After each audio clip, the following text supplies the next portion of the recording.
Happy Wednesday, everyone. Today I'm here to talk about how to tell your money to grow up and get a job. There are 3 simple steps that I have identified to tell your money to grow up and get a job. But we have to start with how to get that money other than our full-time job. So step number 1, I've talked about this a couple different times, is getting yourself a side gig. Maybe it's a network marketing business. Maybe you are crafting and you want to sell those maybe on Etsy or something else. Those are options that are available to you as well. So finding a way to earn that money outside of your full-time job. That doesn't mean you can't take the money from your full-time job and do what I'm going to tell you next. So step 2 is to create an emergency fund of at least $3,000. Long gone are the days of $1,000 being something that's going to cover any expenses. If you've had any expense in the last 90 days, including Christmas, you can tell me that $1,000 would have covered it, but most of the time I'm going to tell you you are a liar and you probably needed like $3,000. But think of a car repair. Think of the water heater breaking on your home, the furnace needing repair. All of those things cost more than $1,000. I know because I've talked to my friends who are plumbers and HVAC repairmen. Those costs can add up. So putting $3,000 into an emergency fund so it is there for you when you need it. And you're going to take that from your side gig income and put it into your emergency fund. Once you have that $3,000 there, let's consider adding to that till you have 7 months worth of income. If anything 2020 has taught us is that we cannot rely on our jobs. I talk to many people every day who rely on their income from their job. And unfortunately, many people lost their jobs in 2020 and were financially struggling, trying to make it on what the government said they were worth. Unemployment, $370 a week isn't a whole lot.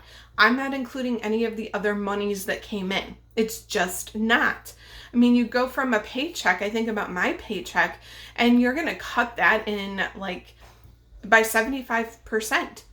That's just absolutely insane. So making sure that you have enough saved up in your expenses for 7 months.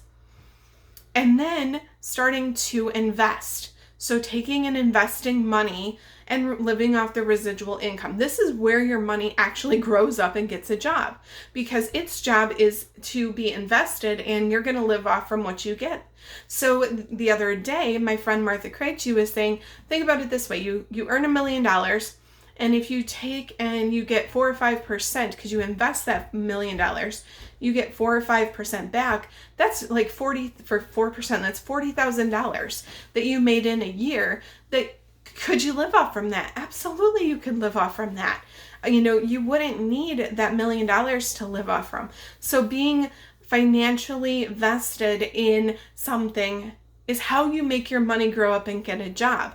Of course, you can still be working that side gig, making sure that you have that money in the savings account, but that savings account is giving you like 0.1% of a return.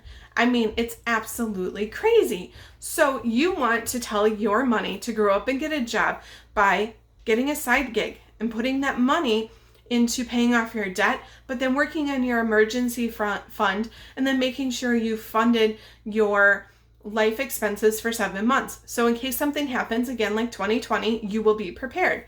And then 3, invest and make sure you have a working relationship with an investor. So that way you know that this person's a good fit for you and that you are going to be making sound financial decisions. So those are the 3 simple ways to tell your money how to grow up and get a job. You know you want to do it. You know you want to follow these strategies and create a life of purpose and abundance for yourself so you can bless other people with what you've been blessed with. If you're finding these videos helpful and you're catching it on Instagram, make sure you comment in heart, so like the post. If you're watching this on YouTube, make sure to give it a big thumbs up and subscribe to my YouTube channel. I do come live 5 days a week, or that is my goal. And we'll be continuing to have different conversations. It just happens to be the last 2 weeks have been focused around money, investment, and stuff like that. So I welcome you back if you're really liking what I have to share. And with that, have a fabulous evening. You guys have a great night. Bye-bye.